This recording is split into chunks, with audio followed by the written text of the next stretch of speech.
Good Sunday afternoon, and welcome to another episode of Fire Up.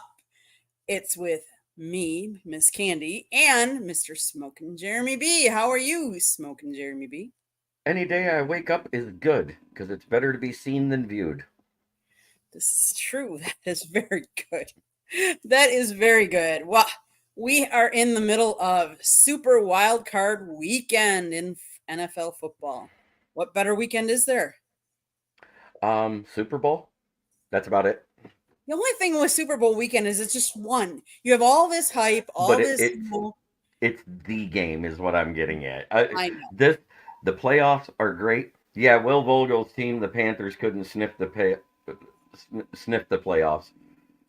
Even if Well, they drafted C.J. Stroud instead of Bryce Young, because that O line's trash, the weapons are bad, and that defense is the only thing good. The O line is absolutely horrid. yes. Well, Mr. Will is very busy. Good afternoon. Playoffs. And then Braylon says, "Hey, Candy, I really want your Packers to win. Hate Dallas more." I couldn't agree with you more, Braylon, but we'll get to that a little bit later. And Will is saying, "Don't remind me." And then they're talking about, and then the Lions will crush the Packers' hopes That's and that's not dreams. how it would line up though. Because Mm, if San Francisco beats Dallas, who's the 2 seed, that's the seventh seed, they will have to go to San Francisco to play the 49ers, which means the Lions would get the home game on whoever wins between the Bucks and Eagles at 4:25 today. interesting. Yes, it'll be a And while I before would we. rather that be the case. I would Hmm. rather that be the case. If you think about it, what is the better road? Somebody you have not played and Right. somebody you've already beaten, or somebody you split games with and then lost to the other team? Hmm.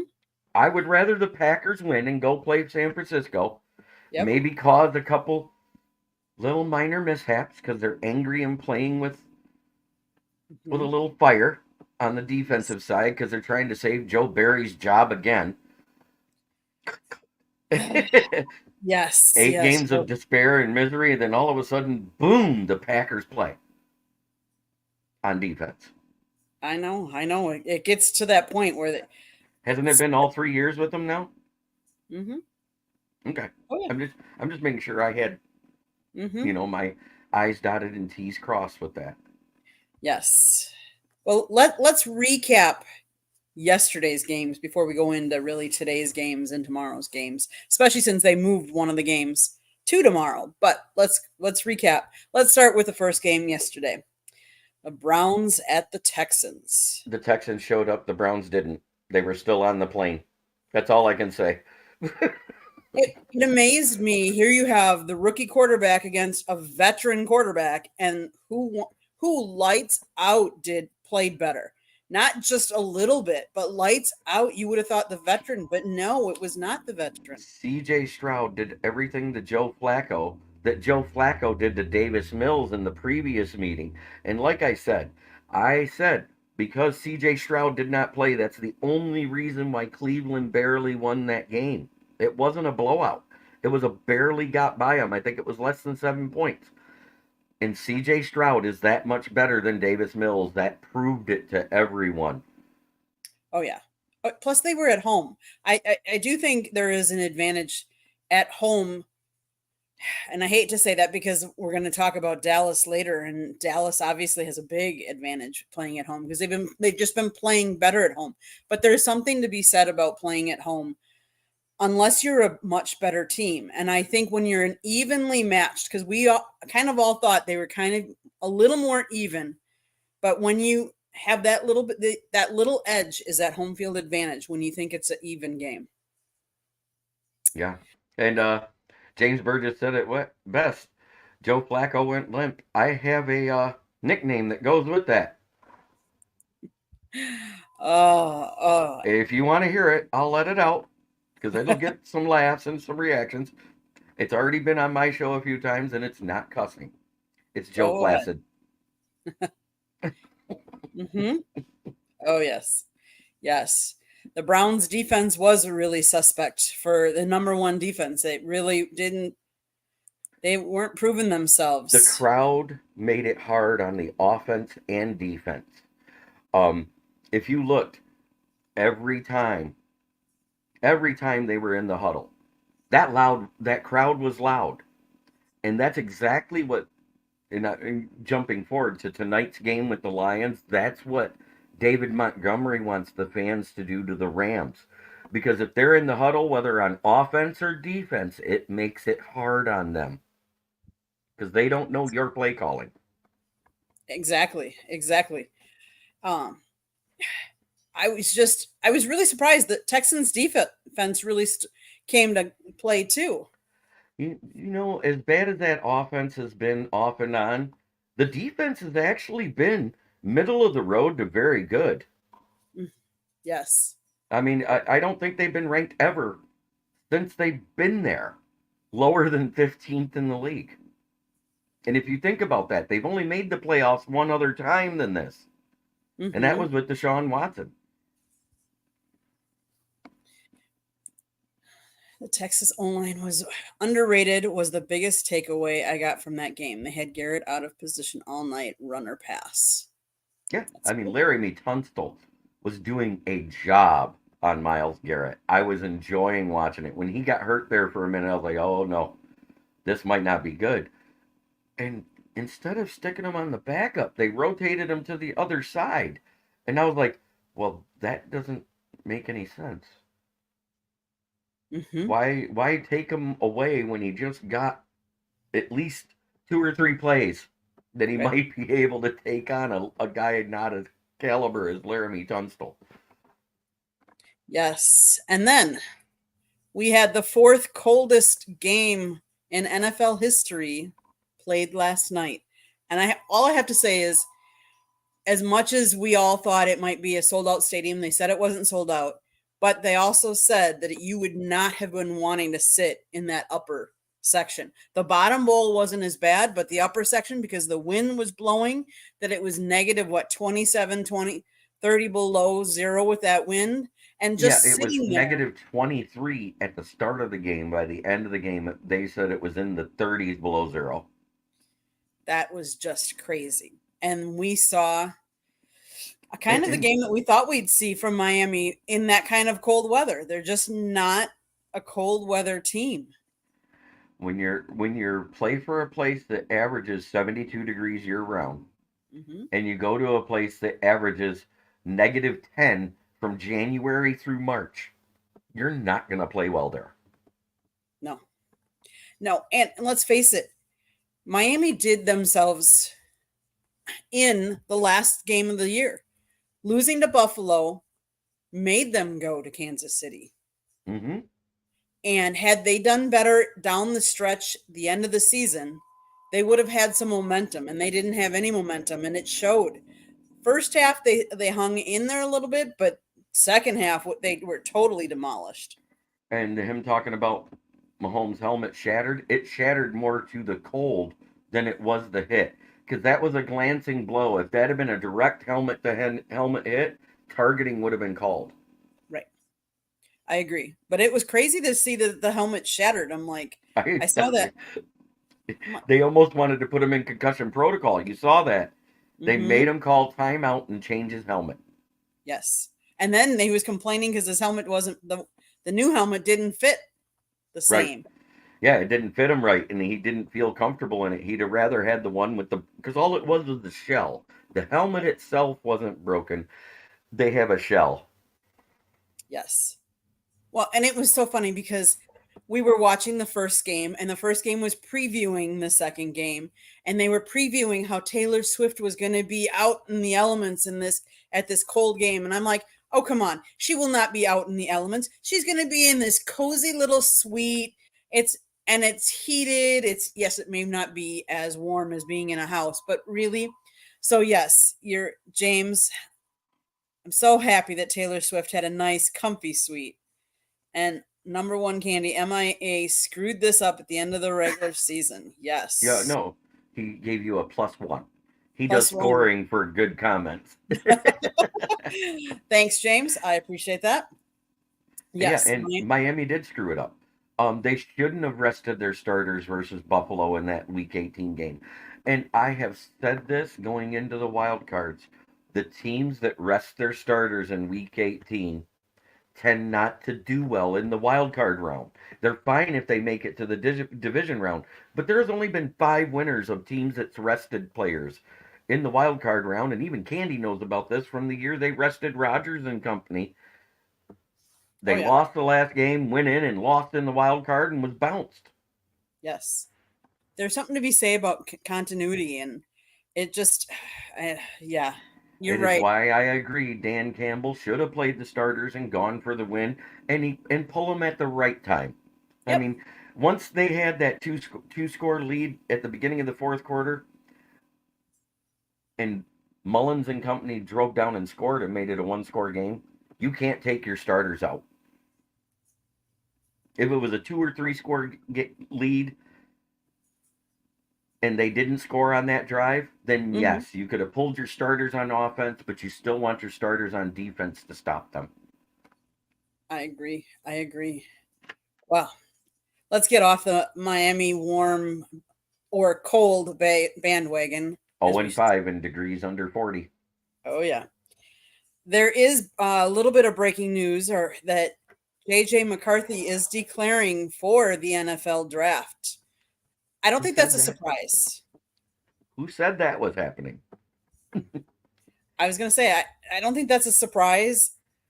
Uh, I wonder if him doing that, if he has any insight to the coaching, if Jim Harbaugh is going to be back or not. And Braylon Dennis agrees with me. Yes, thank you, Jeremy. Somebody finally said it. Hmm. Well, think about it. The Jags thought about doing it because Trevor Lawrence was kind of hurt, but after the Texans won, they had to play their starters, and Trevor Lawrence had to play hurt and got beat, which is how the Texans won the division. Coach of the Year and Offensive Rookie of the Year are on the same team because Correct. they were not even predicted to win more than 7 games this year. Hmm. But funny that kind of sounds somewhat like the Packers too. They weren't predicted to do anything either, and look at they're in the But playoffs. who told you prior to this season I see them as second place because the Minnesota defense was worse than everybody thought? You did, but just because you're second place doesn't mean you make the playoffs. No, and I said there would be a chance because if they only win 9 games, they might not make it. But you didn't. You won 10, didn't you? No, we won 9. Oh, yeah, that's right. The Seahawks failed to get their 10th win. That's how they got it. That's how you Yes, got in. Hey, yes, it doesn't matter how, you got there. correct. Congratulations. Thank you, You thank got the you. total win total I predicted. I said you guys would be 9-8. You thought 8-9. Again, Hmm. I Yep, remember. yes. And let's face it, we're gonna go. The Packers are going into Jerry's World, 18 in Stadium, which we've never lost, but we've only played there 4 times, and obviously it was with a much different quarterback. And let's face it, Dallas is playing really tough at home. But I will say that Dallas somehow, some way, always finds a way to make mistakes when it comes to big games. Come on, say it like it is. They crapped the bed. And I don't know if that's part of McCarthy. Mhm, I'm, mhm. my question would be is, if they lose, if Dallas loses, does McCarthy lose his job? He should. And I I, agree. I, I said if they don't make the Super Bowl with this roster being as talented as it is, that's Dak makes 60 million next year. If they don't make the Super Bowl, you can't have a $60 million quarterback on your roster, and there's almost no dead cap. That means Dak becomes a free agent. They'll just cut him. They won't even have to trade him because right Hmm. now, what team that needs a quarterback is going to trade for Dak Prescott? I don't know. I, well, think about it. Who's out there that would want to trade for a quarterback that can't get it done? Well, you don't want to put so much salary cap, spend so much salary cap for one player that's not. I mean, he's not a bag of chips and all that. Right. I mean, yes, he's had better numbers this year than he's had since his MVP like season. This has been Hmm. the best he's played. And Mhm. that remember the next year was when he broke his leg and was out the year. So you can't count that against him, Right. but you can count the 3 years in between that against him since McCarthy's been there, no less. Okay. I think it'll come down to I think it'll come down to the Packers wide receivers getting free and Jordan hitting them and not missing them and being on the same page. I think that's key. I think Aaron Jones will do good. Um, but I think more so, and then I guess our defense too, because I never know with Joe Barry and our defense what he's going to do. And sometimes he lays flat eggs and sometimes he's good. But that always scares me, you know. I'm But Dallas has all the pressure on them. The Packers really don't have any pressure on them. They weren't expected to be there. They can play more loose. What do you think, Jeremy? I think with no expectations on the Packers of even making the playoffs, they have nothing to lose. They can play, for lack of a better term, balls to the wall. Mm-hmm. You go out there, you fire on all systems go. You make Dallas one dimensional, which is what the Lions did. Take away their run, use a run blitz, which we've seen Joe Barry do lately. He hasn't been laying back on the run game. So make them one dimensional. Don't let Tony Pollard and Deuce Vaughn take over the game. Held them to a combined under 100 yards, and Dak makes mistakes when under pressure. So that means not just run blitz, but pass Yes. blitz, which is Yep. something you guys are good at. I think in pressures, you guys were at top 15 in the league, if I remember right, and in sacks, you were in the top 20, if my memory serves me right, for the regular Mhm. season. That means you guys know how to get to the quarterback. We weren't even top 20 in sacks. We were in that 20 to 25 range, which is better than last year and better Mhm. than the year before. It's minute improvement. So there's another game that's being played tonight, and it's more in your backyard. You want to It is preview my that? backyard. It is your. Absolutely. Rams versus Lions right here in Detroit at Ford Field, because why? Waiting. Why? The Because you wouldn't. Lions won the division. Yes, absolutely. I just Yes, wanted to hear you say it. I know. I know. I give kudos to the Lions. Hey, they're up and coming, and they've done some remarkable things under Dan Campbell. So it's the same thing for the Lions that the Packers have to do. But the Lions have done it very well all season. They are number one in DVOA for advanced statistics versus the run. That's scoring run defense as well as yardage run defense against. The thing with the Rams, what have they proven they can't do all year? They can't stop a good running team. In the DVOA advanced statistics, they are 32nd in the league in scoring defense against. That is not a good combination with the lethal duo we have that runs the ball and a healthy O line versus an O line that likes to give up pressure, doesn't really open holes except through the middle because they have suspect tackles because their starting tackles at the beginning of the year are still out. So that gives the edge to the Lions. And we're also a top five offense. Rams are a top 15 offense. They came on strong with the run game late.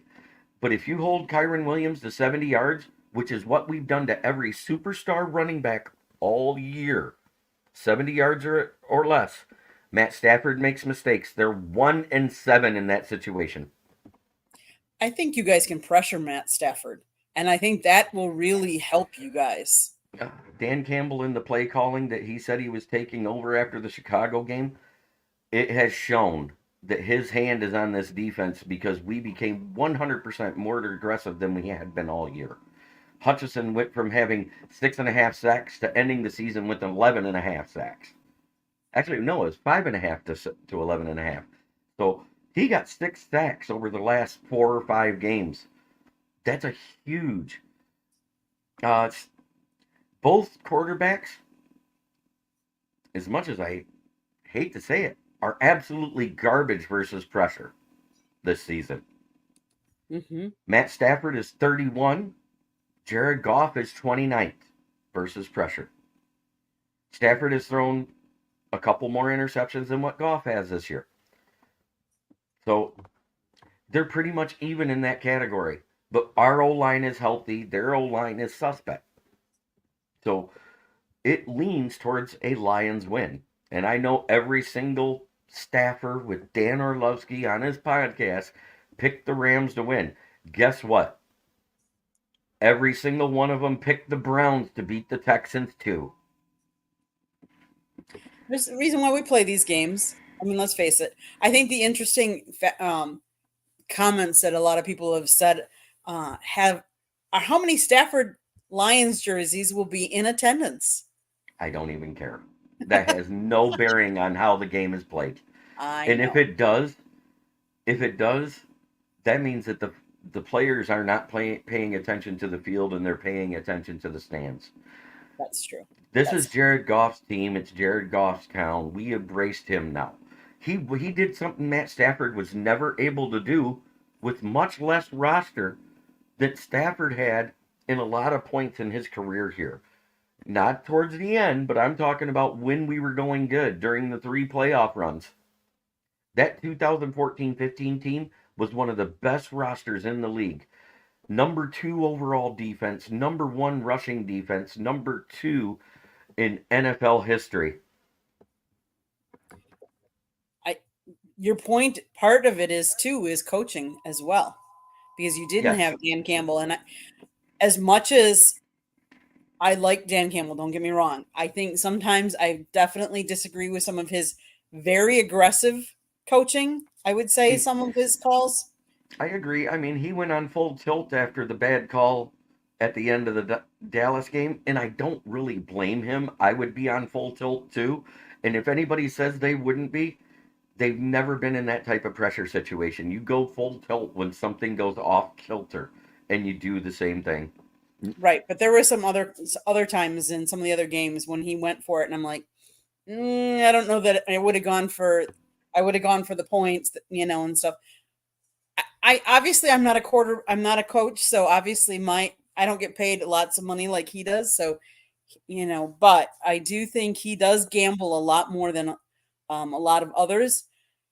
It'll be interesting to see how this game turns out. I mean, you're at home, which gives you guys an advantage, and it because you guys can be loud in there, and that's the one thing because you're inside Ford Field. Right.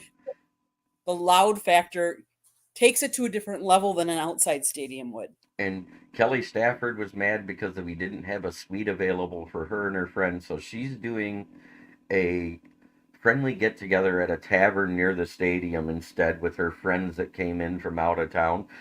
But the reason why there was no suites available is because the season ticket holders with tickets on the opposing sidelines are offered the suites first so that the opposing team can have seats by the sidelines. And yes, it is a sold out game. They have just opened their second batch of standing room tickets. I think that was done on Friday, if I remember right. So, yeah, it's a sold out game. When you're Oh, yeah. selling standing room tickets and those are sold in 5,000 blocks, that's why that one game said there was 82,000 in attendance. They said they only seat 65. No, there was 85,000 people there on the concourse and in the aisles trying to watch, sitting on steps. Mm-hmm. That's crazy. It is crazy, but that almost rivaled our biggest home attendance at Pontiac Silverdome, which did seat 82,000. Well, at least everybody will be able to see this game because it'll be on NBC as opposed to last night's game on Peacock. Yeah, uh, I was able to watch it, but I got a different service than everybody else, so it doesn't matter. I don't I use was able YouTube. to. I don't I use was Sunday Tick. I was able to watch it on NBC because I was in one of the counties close to Miami, so that I was allowed Right. to watch. Miami's considered a major market because of their population. I think Tampa Bay even got to see it too on NBC. I'm not But sure. because Okay. I think they're a top 50 populated city. If you Okay. were in the Detroit area, you could watch it on NBC. If you were in New York, LA, all those places. Interesting. Interesting. So Interesting. it's the that is what's considered a major to mid-major market. Yep. It Silverdome was crammed in. actually the WrestleMania 3. It was 102,000 people in attendance. It's still a record for an indoor attendance ever. Wow, that is just crazy. That is just crazy. Well, on from our games for tonight. There is two games tomorrow because they moved the Steelers Bills game to Monday because they are having a winter storm right now. Update on that. It may get moved to Tuesday because the storm is slowing on how it's moving through the area. So they're talking about even pushing it back another day. You're kidding. I had not heard that yet. I just Wow. heard that this morning. Wow, that is crazy. But I mean, and I've heard some grumblings from some of the Bills fans. Here's what I'm going to say. You have to be safe. First and foremost, we are playing a game, and I get everybody loves this and NFL football, but to get there you have to be safe. And then the players' safety once they're in the stadium to play a game in this the weather that they were. I know they were also asking for people to shovel snow, and they were going to pay them $20 an hour. Yep.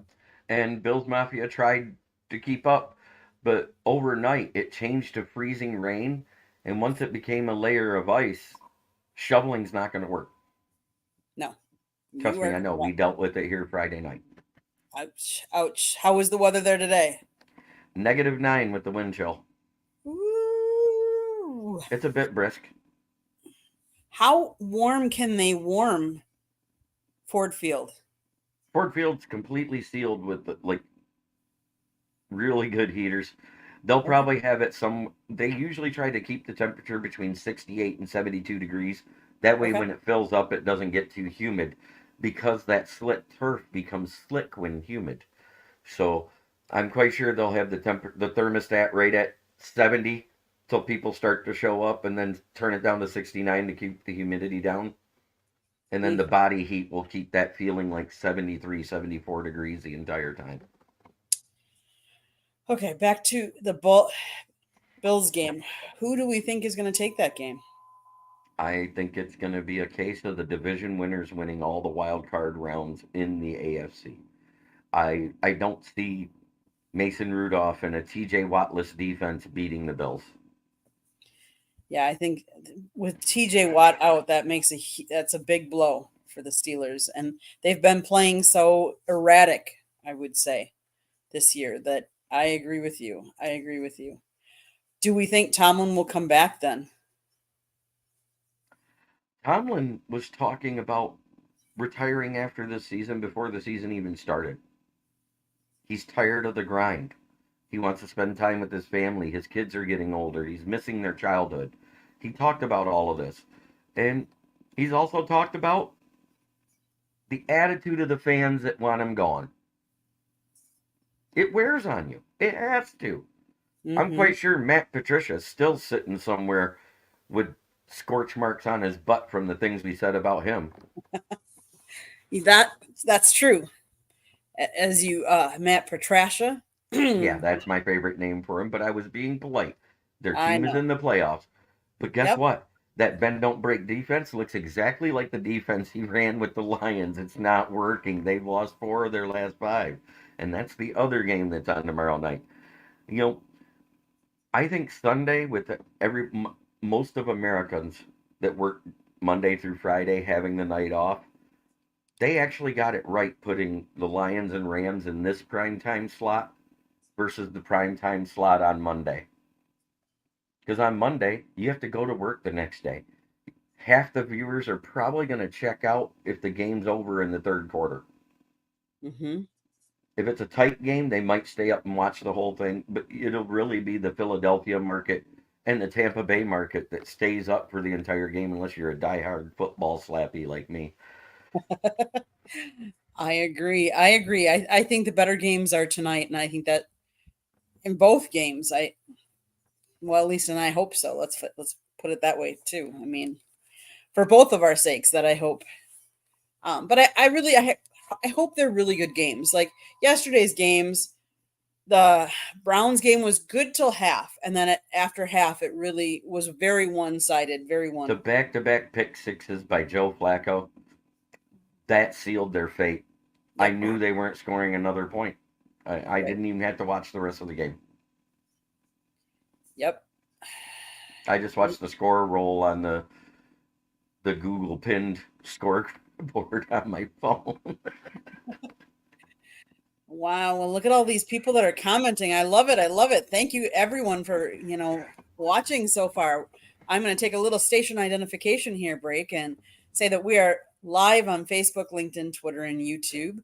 Scott's book, you can see it up in the upper right corner. Lessons from the Microphone: Tuning into the Enduring Wisdom of Visionary Leaders. It is available on Amazon or Kindle. If you want to be a guest on one of our shows, comment like all these people are. I wonder if some of these might want to be guests coming up. You never know who you'll see. But you can call Scott for advertising, 954-304-4941.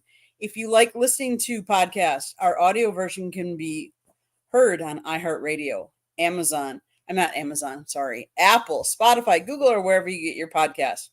If you like this show, share it with all your friends. Subscribe. There's a little red subscribe button right underneath Jeremy. Subscribe. Share it all over. There, down there. Exactly. Exactly. We're striving for as many subscribers as we can, and we always give you such good content. Like we have all kinds of shows on our network. We have Inside the Pigskin. We have 108 Stitches Baseball Talk, Sports Exchange, Pundit. We have, let's see, Professor and Pupil. We have Fire Up Wisconsin, Fire Up Florida, Fire Up Michigan. Some shows are on And more. us. Oh, of course. Of course. What other shows do we have? No Limits, and then we would have The real and the Motor rare. City Madmouth too And the show, real and the rare. and the Real and the Rare. So, you got to catch our shows. If you haven't subscribed, why not start now? So, we're gonna switch a little bit from NFL. I was reading an article, and I was thinking, we always talk about coaching trees, but we always talk about NFL coaching trees, like Bill Belichick. Oh, this coach came from the Bill Belichick tree, or Andy The Reid, this guy came from this tree and or this the tree. Shanahan or the Sean Payton or the Rex Ryan or whatever. Exactly. But we don't normally talk about Nick Saban's coaching tree. And now that he's retiring, It's huge. That's it all I is got to say, people.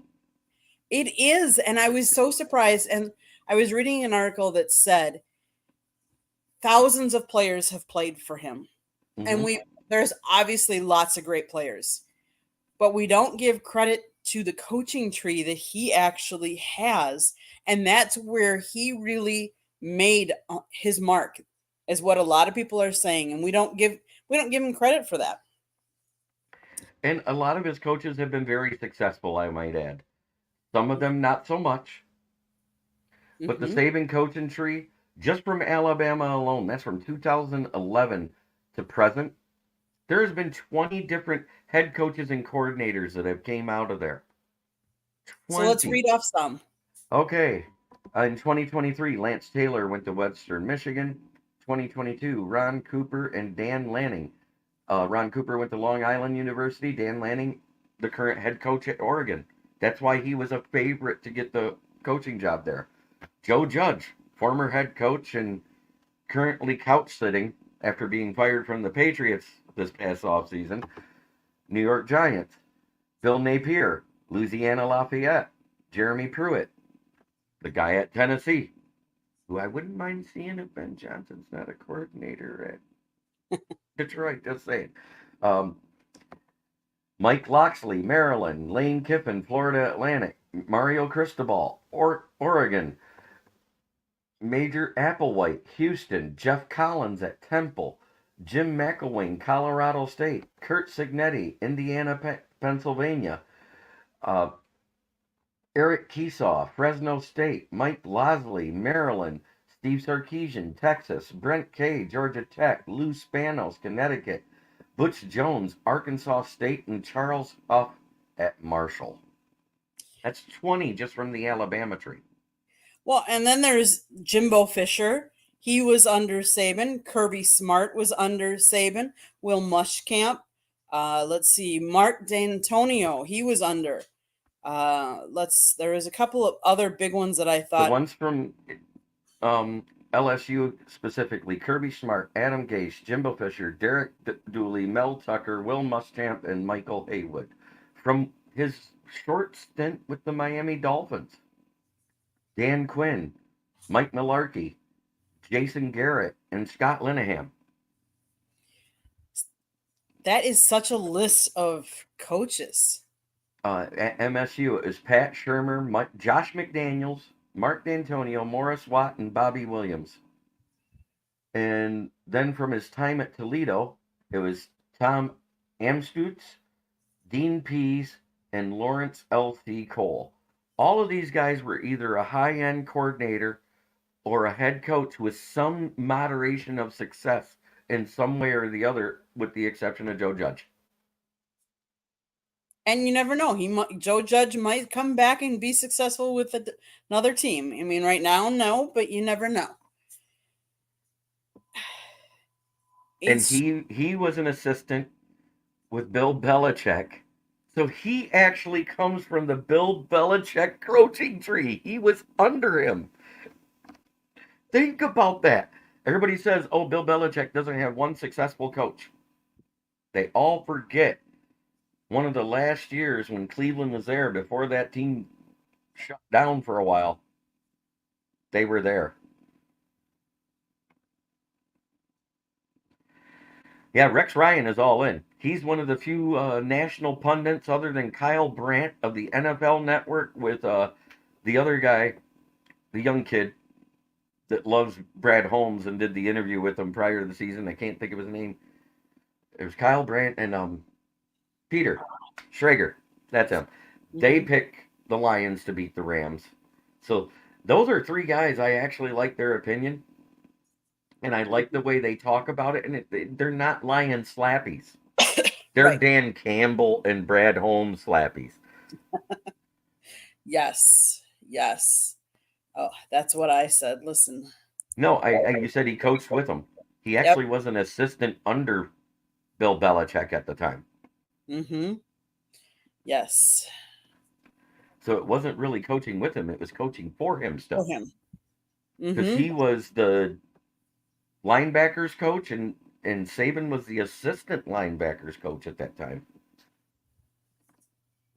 It's just interesting because people always talk about how successful he was, and we think about successful coaches and we only think national championships or Super Bowl titles. But sometimes you got to look back and say, are you successful if you've developed coaches underneath you to succeed as well? And obviously, some of the players, he's coached thousands of players that have gone on to be very successful. And whatever he decides to do next, I mean, I know he's retiring from coaching football, but I wish him all the success. He's given us years of angst, but good football. Yep, Whether and you Bill, like him as a person or not, he I gave us know. good football. He helped elevate the game. Yep. And James Burgess brings up a good point. And Bill Belichick's first NFL job was a special teams assistant with the Lions. I did not know that. Wow. They let him walk from the building to the Browns. The Browns let him walk to New York, and then from New York to, of course, New England. But it was the New York Giants, not the Jets. So where do we think he'll go next? It depends on which team. A lot like Harbaugh leaving the NFL. If any of these teams hire a GM, cross that off Harbaugh's list, and I think it's crossed it off of Belichick's list. They're one of those guys that want total control of the team. But don't you think at a certain age you get tired of doing both? Listening to Bill talk when he did his exit speech, Hmm. if he was tired of coaching, he'd have said, "That's it, I'm going home." True. He said, True. "I'll weigh my options." Yeah. I And don't think he's done. I don't think he's done either. Would I love for him to be a defensive coordinator? Yes. He's a great defensive mind. Hmm. Um, as far as drafting a wide receiver, that's the only thing I'd hire a GM for because he can't draft one to save his butt. It's been That, proven. that's He's had true. 3 first-round wide receivers that have all busted. His best ones have been from his national scout suggestions in the later rounds. Interesting. And Interesting. Julian Edelman was a yes, you're adopted. But anyway, Oh, that's too funny. yeah. But anyways, where was I at there? Oh, you were talking about Belichick and As a being the defensive mind, defensive end. if he would be willing to step back and take a defensive coordinator and be an assistant head coach anywhere, yes, I think that is his best move he could actually do. I think it would be smarter for him to do that. To go help a young new coach getting a job and letting a new guy take the reins of the team and then just let him be in total control of the defense and offer his Well, professional. let the Packers fire Joe Barry and bring Belichick. That that'll never happen. But Matt I LaFleur wouldn't accept that. no, no. Could I you think Matt see? LaFleur would those two because Matt LaFleur is an alpha male with a lot less of the defensive IQ of Bill Belichick, and he would not take a back seat to whatever he suggests. Right, right. Do you think if Dallas loses today and they fire McCarthy, do you think there's been rumors that I've heard that Belichick would go work for Jerry Jones? You think that would work? No, Jerry Jones is his own GM. You might as well. That's like asking Bill Belichick to say, "Hey, I want no control whatsoever." Yes, yes. Every time. Belichick going to DC would be a form of cheating. Every team in the league has been Belichick multiple times. Braylon Dennis agrees. Hell no. That's too funny. That's too funny. Any other Right. topic? I think the real spots that Belichick might be good at is the Chargers because they already have Justin Herbert. Which, if you actually look at his statistics, you know what he is? He's Philip Rivers minus the Catholicism and kids.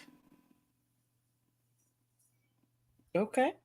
He Okay. doesn't get it done in the playoffs. He gets his team just enough there and falls apart. Mm-hmm. That's been the very epitome of Phil Rivers' career. True. True. Great regular season numbers. Mhm. Looks like a fantastic quarterback. Get him in the postseason. Nope. I agree. I agree because I remember the days when I was playing fantasy football and I actually had Philip Rivers because he did have good stats for a while there Mm-hmm. Fantasy back in. football. Guess who's a champ this year? Gee, I can't imagine. I had I Doc wasn't in that Amon-Ra and Sam Laporta on my team, league. Okay. Okay. but I had Any Travis Etienne and James Conner for running backs. I also had C.D. Lamb. wow. You're a little C.D. Lamb and stacked. Amon-Ra alone was a little bit of a stack in the box. I was gonna say a little stacked there on that roster. Well, I was the 11th pick on an 11th man league. Somehow C.D. Lamb wasn't picked in the first, and I didn't realize it. I grabbed Amon Ra and then was able to come back around and get him with the first pick of the second. Wow. Wow. That's crazy. Because I thought he'd have been gone in the first 5. Oh yeah. I would Jamar have thought so Chase, too. Christian McCaffrey, Right. technically Josh Jacobs because of how he runs and he's a threat in the receiving room, Mm-hmm. Nick Chubb, and then C.D. Lamb. I really thought that was the order, and maybe Justin Jefferson switched out for one of the running backs. That's Right. usually the order I seen in every mock. So I didn't even look for those guys. That is just crazy. Holy Hmm. smokes. Anything else, Jeremy? Oh, I mean, what an amazing coaching tree Saban has had, and you can't say he's not very successful. But even since our show, we went from 6 vacancies to 8. Uh-oh. It looks like the Raiders are not signing Antonio Pierce. He is he has received a request from the Titans to interview for that head coaching job, which the report that came out on Friday, right after that he wasn't hired, Max Crosby is waiving his no trade clause and wants out if Antonio Pierce is not the head coach. Mark Davis is doing it again. Mark my words. He's going to go Harbaugh, probably Ben Johnson. I don't think he wants Belichick because Josh McDaniels came out of that tree, which technically he came out of the Saban tree too. True. True. I think the Patriots one are, it leaves a bad taste in Mark Davis's mouth right now. So I think it's going to be Harbaugh, Ben Johnson, or one of the other defensive coaches that have just been let go. Do you think Harbaugh would take Raiders? They have no GM. They fired their GM too. He wants total control of a roster. Right now, the only two teams that have neither is the Chargers and the Raiders, which coincidentally are the two teams that's asked to interview him. No, I don't know if I would take. I don't think I would go out and work for Davis. I really don't. I don't think. I But think Chargers is the better fit for Harbaugh. yeah, I would agree with that. And yes, if you think about it, after the Raiders game, the interview with Crosby in the locker room lent me to think he wouldn't mind playing across from Hutch and for Dan Campbell and whoever's the defensive coordinator because he said some pretty good things about Detroit. Mm-hmm. Well, you And guys are building a so, good atmosphere there. Yeah. me, if Ben Johnson went to the Raiders, I'd get on that phone. I talked about this last night on my show. There's a trade I would make in a heartbeat. And yes, I would be trading the signal caller because they don't have a good quarterback. Get them out of our conference. Don't let them play against you except maybe in the playoffs. Mm-hmm. It makes perfect sense. Goff and a third rounder for Max Crosby and a fourth rounder. And maybe throw in a future first or second round pick. Because Max Crosby is that good. And how good would our defense be going into next season? We wouldn't have to worry as much about a first year starting quarterback at the helm if your defense has got that much pressures on both sides of it. I agree. That would be from the Green Bay perspective, I would definitely It, not like that. but it would be a very smart business move. It You would. don't have to pay Goff over 40 million a year, which is what he has to be asking because he has not accepted a contract through two talks. And granted, Mm-hmm. that's his agent talking with our Right. financial people. And Matt Dunstall, or Mike Dunstall, I should say, our cap guru that does all the contracts, he's trying to be poached by the Redskins or the Commanders right now. They have requested an interview with him. John Dorsey has had a couple interviews for GM jobs.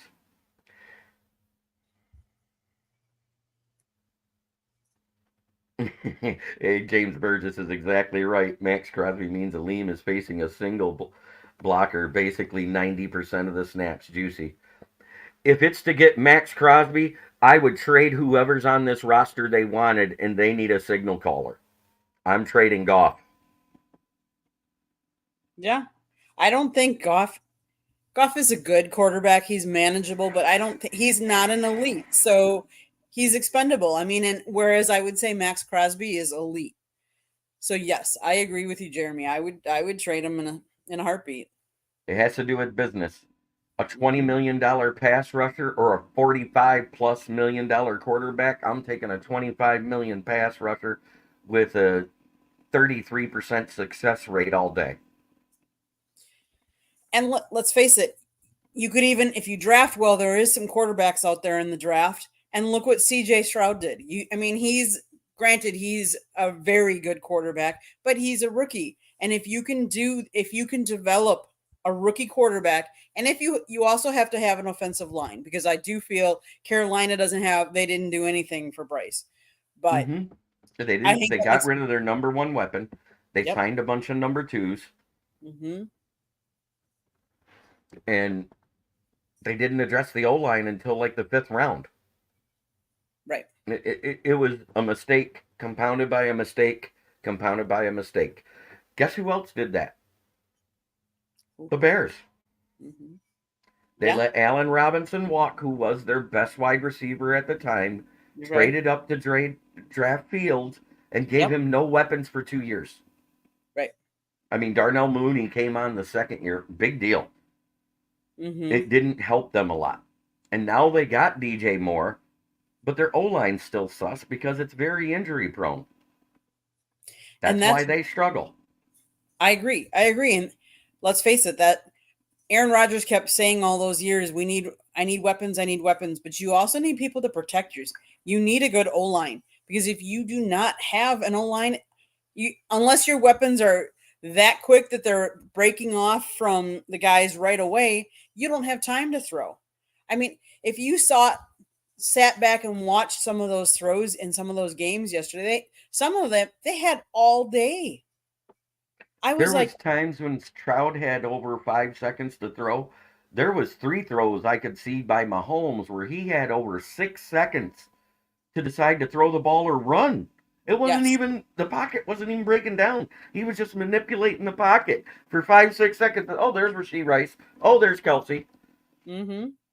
And Mahomes actually, if you watched last night's games, Kelsey had a couple of key drop. There were a couple of drops in there. A couple of the receivers, they weren't bad throws. They were throws No, that should have been made. Now I realize with it being so cold, the football is different and it's harder to catch. That makes a difference. and it's But also harder to throw. As we noticed in the first quarter, Mahomes didn't look good at all. Neither right, did Tua. They were sailing their passes because the ball was slipping out. yes, yes. And I loved what Devin McCourty said during the broadcast. He goes, "My God, I would put 10 of those hand heaters in my muff on the front of my, just to keep my hands warm so I could grip the ball when it came to me because it was so covered in ice, it was slippery. It would keep Well, his hands dry and hot." and they were saying that one side of the field that it was really hard to get the tarp off because it was so icy. One of Hmm. the end zones, I remember. It So literally stuck to the ground because of the ice. it did. It did.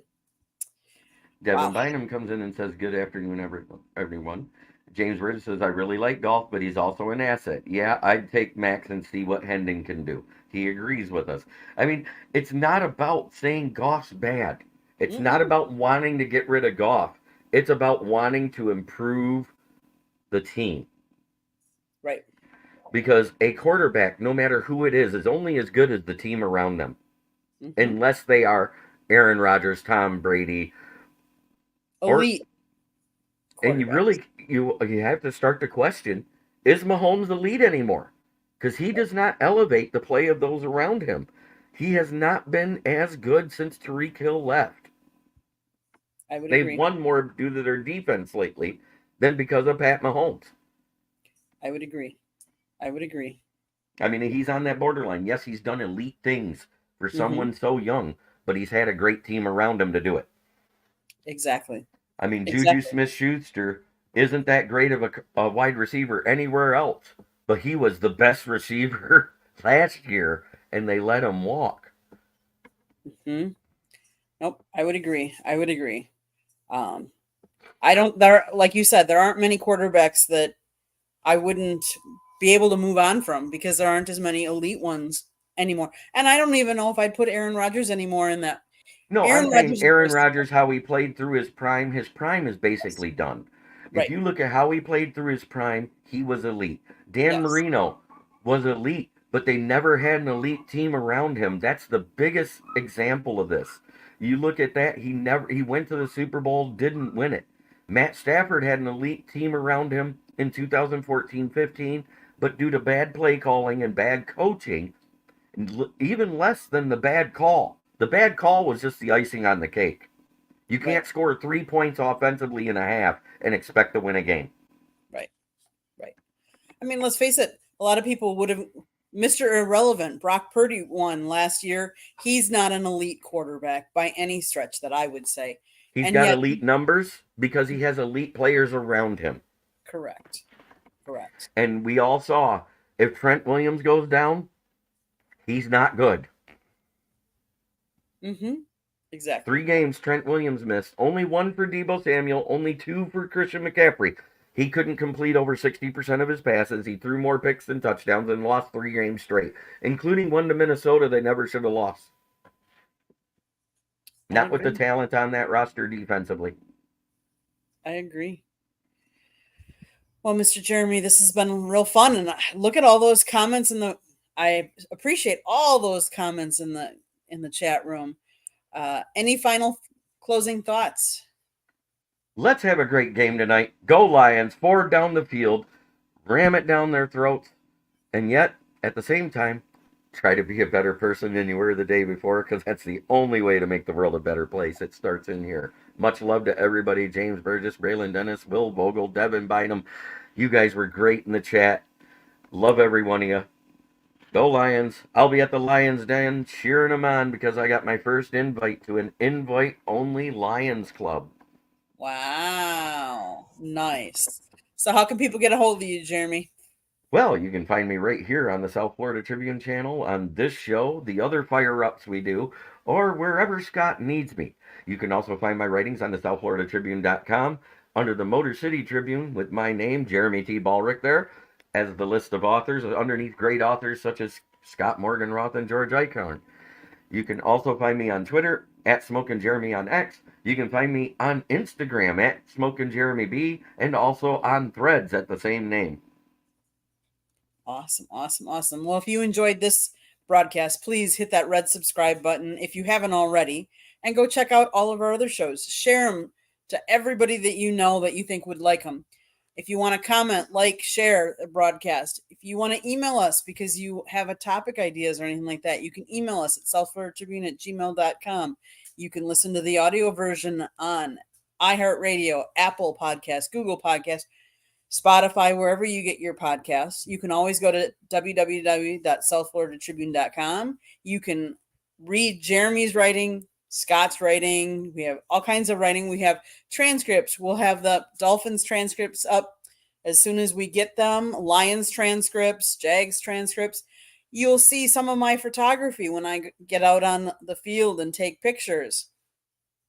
Lions. Yes, yes. More importantly, the book up in the upper left, right corner, depending on above Jeremy, let's put it that way. Lessons from the Microphone. Scott Morganroth wrote it. He talks about over 40 years in the media, how media has changed. And it's a very interesting book. It's on Amazon or Kindle. Make sure you go out and get your copy today. James Burgess, tell Scott and George I said hi. We will definitely do that. And guess what, people? I'm mentioned in that book up there. You are. You are. So am I. Imagine that. I don't know why you'd be mentioned. Jeez. No. Without you, Scott would be nothing on here. Oh no, he would He'd be. be great. He'd be great with the publication. But I mean, Yes. this part. You taught him how to run this part. He knows how to run a show Oh already. He yes. knows how to produce. He knows how to do all that. But Yep. without you, his tech savvy is less than a rock. Well, I won't go that far, but yes. It's close. Yes. Yes. Well, if you enjoyed this show, I think we're going to do this again next week. So catch us on Fire Up on Sunday again next week. But if you want Inside the Pigskins, normally on Tuesday nights, come catch that.